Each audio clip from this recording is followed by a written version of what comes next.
আসসালামু আলাইকুম। আশা করি আপনারা সকলেই ভালো আছেন। অনেকদিন পর বাড়ি এসেছি, আর বাড়ি আসলেই যে দেখছেন না লিটিল লিটিল কিউট ছোট্ট সোনামণি, এদেরকে নিয়েই বেশিরভাগ সময় থাকা হয়। এটি হচ্ছে আমার ছোট আপার ছেলে আব্দুল্লাহ আল নাহিয়ান। সে অনেক মেধাবী এবং খুব পড়াশোনা করে। আমরা এই ছোট্ট সোনামণির কাছ থেকে একটা কবিতা শুনতে চাই, তাই না?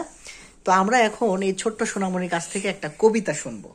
বাবা, একটা কবিতা আবৃত্তি করো তো তুমি।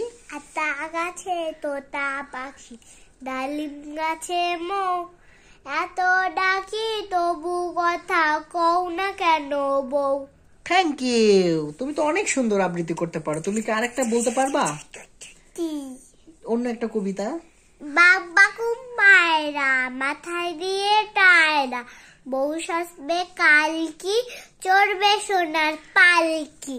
Thank you so much. সবাইকে তুমিও ধন্যবাদ জানাও, বলো যে থ্যাংক ইউ। না, কালকে তোমাকে নিয়ে কোথায় যাব? ঘুরতে যেতে হবে না? মুইটা ক্লিয়ার যাবো না, ক্লিয়ার যাবো। আচ্ছা ঠিক আছে, ওকে।